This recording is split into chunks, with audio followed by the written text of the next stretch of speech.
is Nicholas Berrios, 25 years old, and I'm from Flushing, Queens. Got upset one day. I ended up punching through a glass window. I was rushed to the hospital with a very bad injury to the under part of my arm. Doctor showed me up. I ended up having very bad pains in my hand. I went to another doctor. Doctor told me that I had very bad injuries to my hand. I had severed a nerve. Back to the hospital for the first. I went back to the hospital the first time, and they told me that my hand is doing well. I don't have nothing to worry about. No, my hand was not doing okay. I had ulnar nerve damage here, in this area. I remember waking up after the first operation. The ulnar nerve was tied off on both ends. You, Mr. Oginski, made me feel very comfortable. No beating around the bush. So I had a lot of questions, and you answered every question. Francis was just as pleasing talking to as you were. I would definitely recommend your services to anybody that I know that gets hurt. God forbid nobody gets hurt, but if anybody does get hurt, I definitely recommend Mr. Oginski. Why would you recommend? He's a great lawyer. Mr. Oginski's an excellent lawyer. At the end of everything, when the smoke was clear, I had a big smile on my face. Welcome, and thank you for joining me. I'm Jerry Oginski, a New York medical malpractice and personal injury trial lawyer practicing law here in the state of New York. You just heard from Nick Berrios, who described to you what happened to his arm when he put it through a window. He wound up having to go to the emergency room, which was about 5 minutes away, but during that time he lost a tremendous amount of blood because the glass cut one of the arteries in his arm.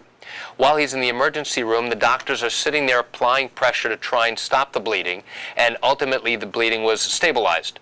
A doctor is then called down to fix his arm, and during the course of the repair, something happens. Nick doesn't learn really what happens until about 2 weeks later. 2 or 3 days after the emergency room, Nick goes back to the hospital to get his hand and arm checked. During the time that he was being stitched up, he suffered some type of electric shock or a feeling of an electric shock in his arm, like when you hit your funny bone. He told the doctor who was fixing him what had happened, and the doctor basically said, it's not a big deal, this is something that happens with a repair of this type of injury.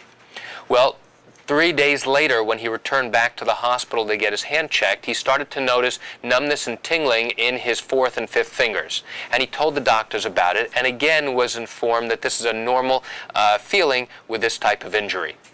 He was then told to return again in 1 week, and thinking nothing more than that, did in fact return in 1 week, but he noticed during that time period that the tingling and numbness were becoming more pronounced. He could see it, he could feel it, and he was having less function in these two fingers. Well, again, when he went back to the doctors, they again said, this is normal, don't worry about it. About a week later, the condition in his hand started to get significantly worse. So he decided to go to a hand expert in New York City, and immediately upon examining his hand, the doctor told him that he had a significant injury to his ulnar nerve.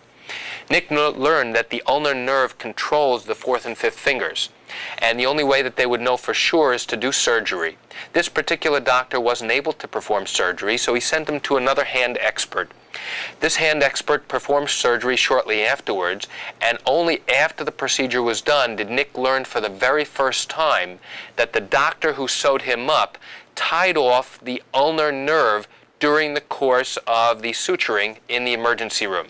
The ulnar nerve had no problem, and when you suture up a bleeding artery, you are never, ever to tie off a normal, healthy nerve, which is what this was.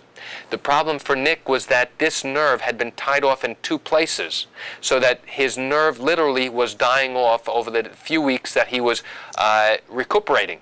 It was not getting any blood flow, it wasn't getting any oxygen, no nutrients. So that's what was accounting for the symptoms that Nick was experiencing in his hand, in his fourth and his fifth fingers.